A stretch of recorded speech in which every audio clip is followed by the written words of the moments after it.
You know, when you get old, your mornings become quieter. The house doesn't echo with laughter anymore, just the ticking of the clock and your own thoughts.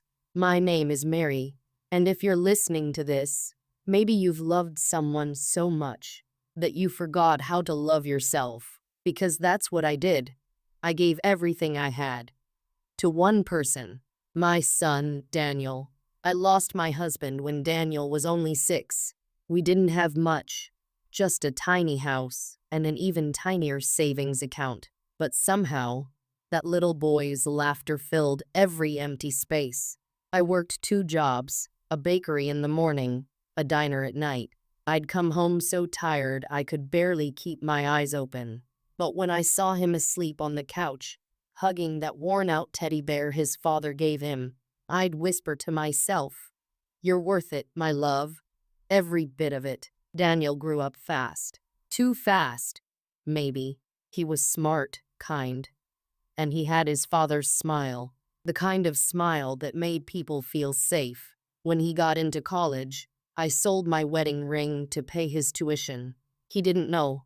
I never told him. It was the last piece of gold I owned, but it felt right. After all, isn't that what mothers do?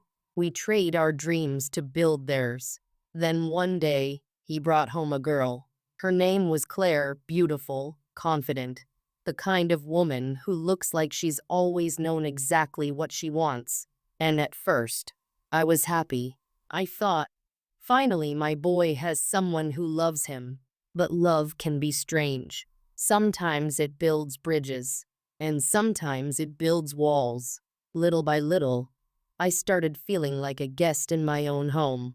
The way Claire looked at me, polite but distant. The way Daniel began to change. His laughter turned shorter, his visits to my room less frequent. I told myself it was normal. He was building his own life. But then the small things began to hurt. The way she rearranged the kitchen. The way my teacups disappeared because they were too old. One night, I heard her whisper in the hallway, "Daniel, we need more space."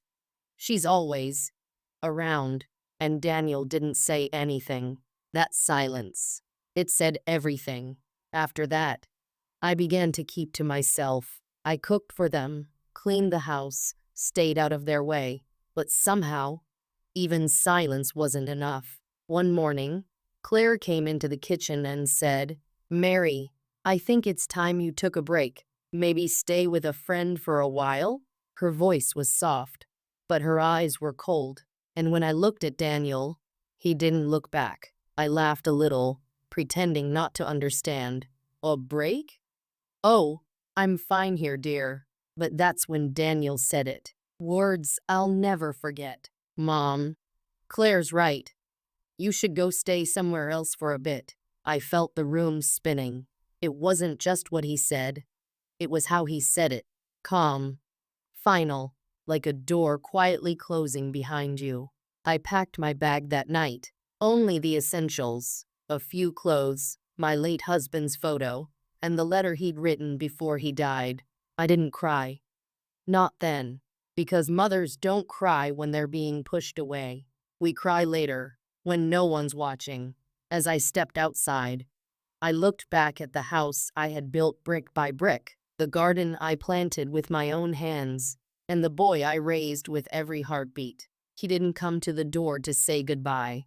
But then, something unexpected happened.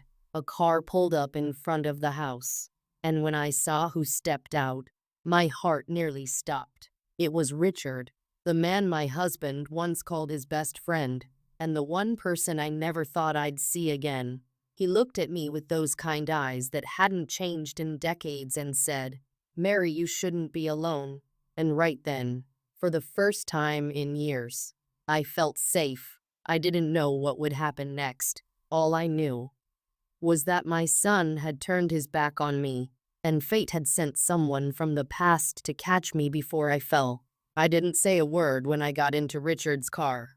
The rain did all the talking for me, tapping softly on the glass like tiny memories trying to come in.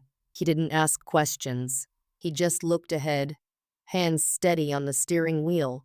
as if he knew that silence was kinder than words. After a while, he said quietly, "You don't have to tell me what happened, Mary. Just let me take you somewhere warm." I wanted to speak, but my throat felt heavy, so I just nodded. It had been over 30 years since I last saw Richard. Back when my husband, Tom, was still alive. They were best friends, inseparable, like brothers. Richard was always around, fixing the porch, helping with Daniel's homework, laughing like life would never end. But life did end. For Tom, too soon. And for me, slowly, after him. After the funeral, Richard moved away. He sent a few letters, called once or twice, but then, silence. I thought I'd never see him again. Until that night. Richard's house smelled the same as it used to, like coffee, old books, and cedarwood. He handed me a towel, and I remember my hands shaking as I took it.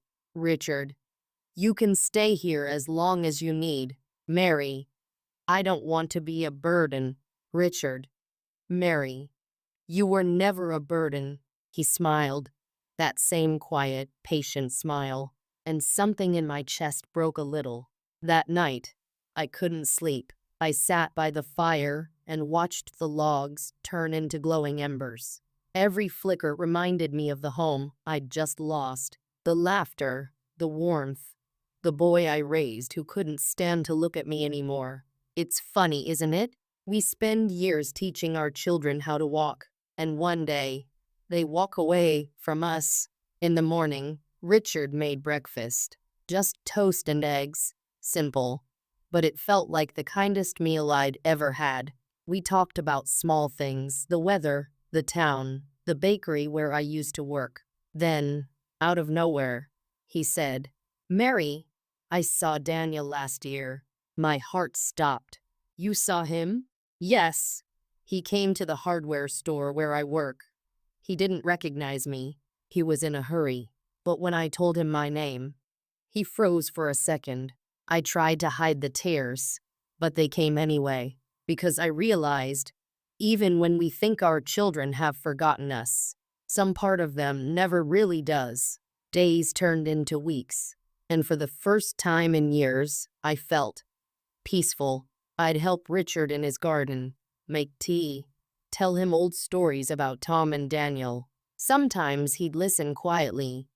Other times, I'd catch him smiling at me, like he was remembering something he'd never said. But deep down, I could feel the guilt growing in me. I'd left my son's house and found comfort in another man's. Even if it wasn't wrong, it felt wrong. One evening, I sat by the window and wrote a letter to Daniel, not to ask for forgiveness, just to tell him that I loved him. I didn't send it. I just kept it under my pillow, like a prayer that might one day reach his heart. Richard saw me writing and asked, "To Daniel?" I nodded. He didn't ask to read it. He just placed his hand gently over mine and said, "He'll come around, Mary. They always do, when they realize what they've lost." That night, I dreamt of Daniel. He was little again, running across the garden, calling for me. And when I reached out to hold him, he vanished. I woke up with tears on my cheeks and the sound of thunder outside. I went to the kitchen, made myself tea. And there was Richard again, reading the newspaper. He looked up, smiled, and said, "Morning, sunshine." And I realized something I hadn't in years. Someone still saw me, not as a mother, not as a burden, just as me. Sometimes life takes everything away from you, not to punish you, but to show you what truly matters. I thought I'd lost everything when Daniel shut that door on me, but maybe God was just opening another one. What I didn't know was that Daniel would soon come face to face with the man who picked me up that night, and that meeting would change everything. It had been almost 2 weeks since I moved in with Richard. Every morning felt a little lighter, a little kinder, but deep down, I knew peace doesn't last forever. When you leave a piece of your heart behind, It always finds its way back, even if it hurts. Richard. You still think about him, don't you? Mary, smiling faintly. Every minute. He didn't say anything after that. He didn't need to. Some silences are more comforting than words. But that morning, something felt different. The air was heavy, the kind of stillness that comes before a storm. And then I saw him, Daniel, standing by the gate, hair unkempt, eyes red, holding a small bouquet of flowers like he wasn't sure why he brought them. My heart stopped. For a moment, I didn't know whether to run to him or hide. Mary? Daniel? He looked up, his voice breaking. Daniel. Mom, I needed to see you. When he saw Richard, his face changed. That same smile he had as a child disappeared in an instant. Daniel. You? Richard quietly. Hello, Daniel. I could feel the tension fill the air, like two storms meeting in the same sky. Daniel, you're the one who picked her up that night? You brought her here? Mary. Daniel, please. Daniel. Do you even know what people are saying, Mom? That you ran away with him. His words hit harder than the rain that night I left his house. But I didn't shout.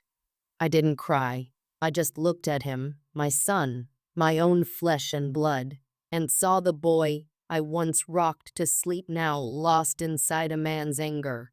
Mary. Daniel. Do you remember your father's best friend? Daniel. Of course. Uncle Richard. Mary. Then maybe you should know the truth. Richard walked to the table slowly, like the past was heavy in his hands. He placed an envelope in front of Daniel, yellowed with time, the edges soft and torn. Richard. Your father gave me this. Before he died, he asked me to give it to your mother if she ever needed help. Daniel. Why would he do that? Richard. Because he trusted me with both of you. Inside was a letter written in Tom's handwriting. Still strong, still full of love. Voiceover of the letter, read by a soft male voice. Daniel's late father. My dearest Mary, if life takes me away sooner than expected, promise me you'll keep living. And if the days ever get too heavy, find Richard. He's a good man, the kind who will protect you when I no longer can. Daniel's eyes filled with tears as he read the words again and again. He looked up at Richard, not with anger anymore, but confusion. Daniel, all these years, I thought you loved Mom. That's why you stayed away. Richard softly. I did love her, but your father loved her first, and when he asked me to take care of her, I knew what that meant. Some promises last longer than a lifetime. I watched my son's face change, from anger to guilt, from confusion to shame. He sat down beside me, eyes wet, voice shaking. Daniel. I'm sorry, Mom. I didn't know. Mary. I know, sweetheart, you couldn't have known. He reached for my hand, the same hand that once held his tiny fingers when he learned to walk. Daniel. I just thought you didn't need me anymore. Mary. Oh, my boy. Mothers never stop needing their children. We just stop asking. Richard quietly left the room to give us space. I could hear him outside, trimming the garden, pretending not to cry. Daniel stayed by my side for hours, talking, remembering, trying to piece together all the moments he'd thrown away. That day, something changed between us. The anger melted. The silence broke. And for the first time in years, we were a family again. Forgiveness doesn't erase what happened, but it gives your heart room to breathe again. That evening, as the sun set outside Richard's porch, Daniel looked at him and said, "Thank you for picking her up that night." And Richard, in his quiet way, replied, "No, son. I just brought her home. Sometimes, the people we think have hurt us were only ever trying to hold us up." That night, as I watched my son and Richard talk like old friends again, I realized maybe losing my home wasn't the end of my story. It was just how God helped me find my way back to love. It's been a year since that day, the day my son stood in front of me, tears in his eyes, unable to say a word, the day he realized that the man who picked me up, Richard, wasn't the villain he thought he was, but the only friend his father ever trusted.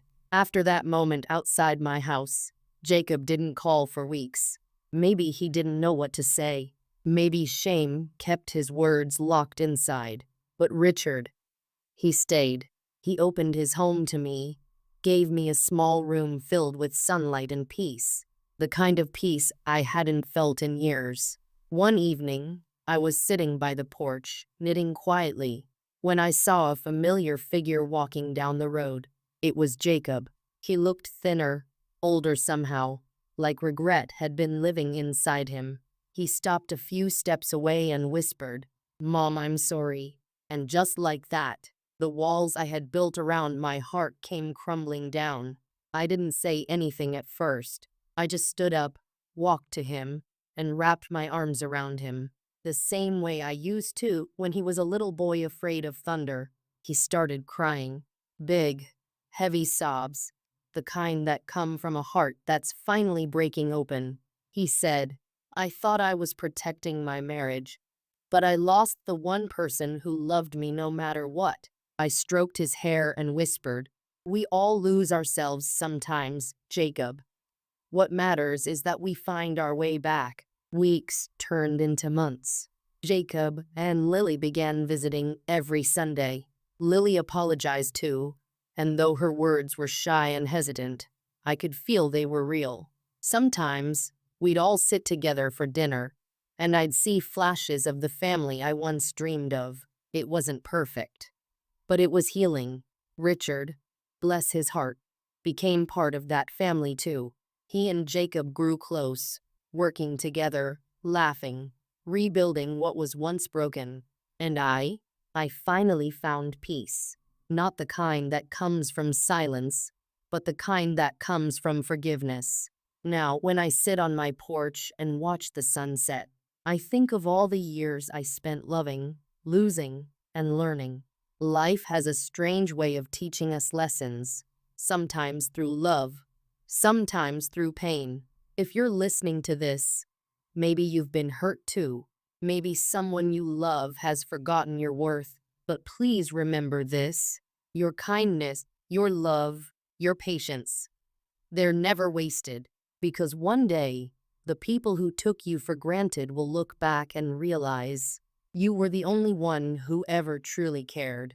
And as for me, when my son hugs me now, he holds on just a little longer, as if he's afraid to lose me again. And every time, I whisper softly, "It's okay, my boy, I'm still here." Because no matter how broken love becomes, a mother's heart always finds a way to heal.